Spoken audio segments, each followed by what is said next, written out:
This is on behalf of Cecilia, wife to the late Jackson. There is so much I would like to say about my husband, but words fail me. We have been great friends. We have been happy since we met. We understood each other, and we have always settled our differences well.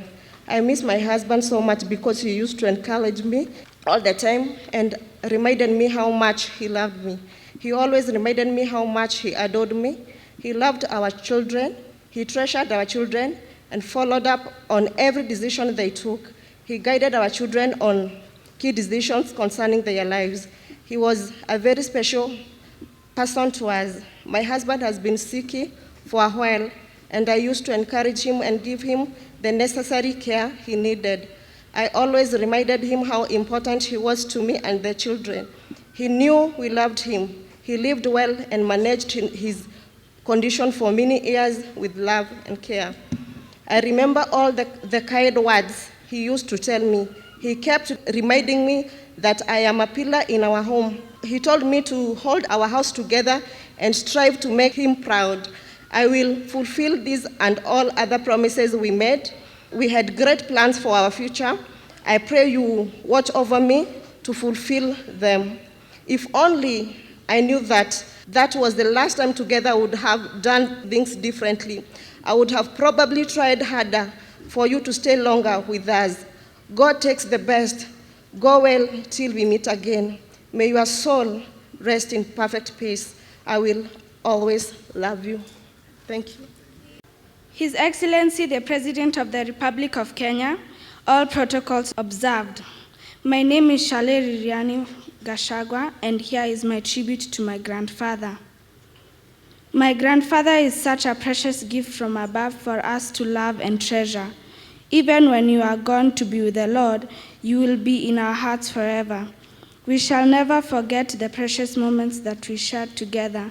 Your memory will forever remain fresh in our minds, but we take consolation in the fact that all is not lost, and that mortal we are.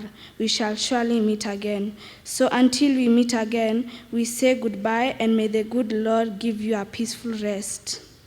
Thank you. My name is Jane Wadhaya. I'll be reading my tribute on behalf of Eunice Nyangari.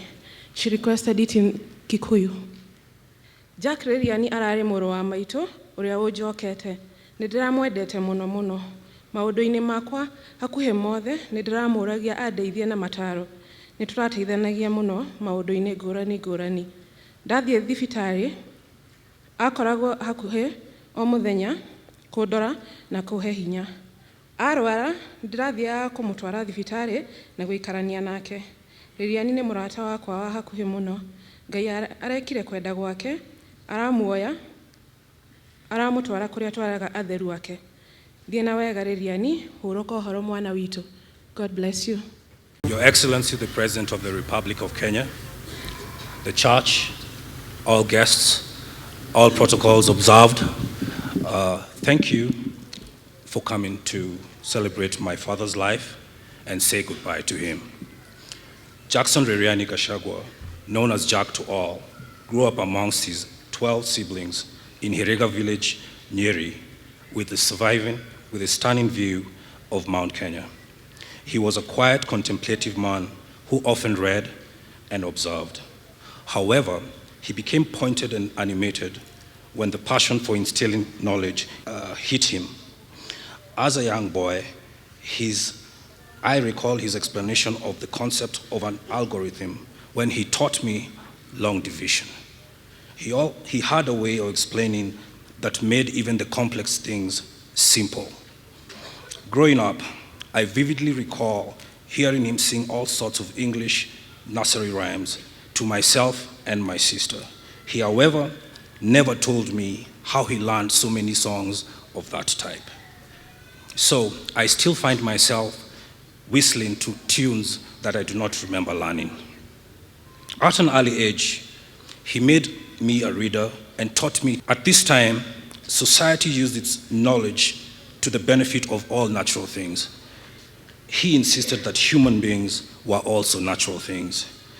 The time, I believe, is drawing near when everybody will appreciate the climate crisis and Kenya's energy advantage as my father did. My father's moral convictions were very much like the prophet Micah's. They were delivered to me with a passion and force from decision from him.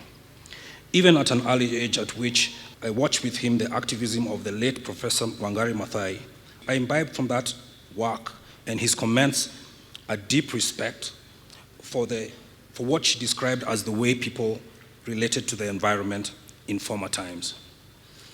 As occasion arose as I grew up, my father's main moral inculcations involved veracity, perseverance, justice, and temperance, to which he added a significant portion of prayer, readiness to encounter pain, and especially labor, regard for the public good.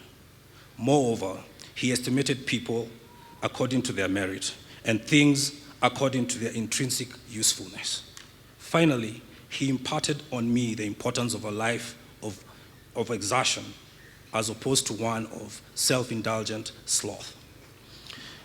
When we lost my sister Joanne, my dad offered these words: people never really die. They continue to live in the minds of those who met them in life. My father shall never die in my memory. On the day that Dr. Wajaria, my aunt, called me to tell me that my father was gone, I had the feeling where your life flashes past before your eyes.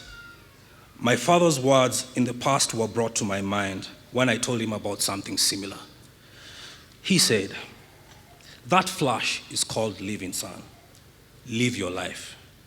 I thought it was a very profound thought. My father was a very intense man. Goodbye, Father. I love you. Thank you very much.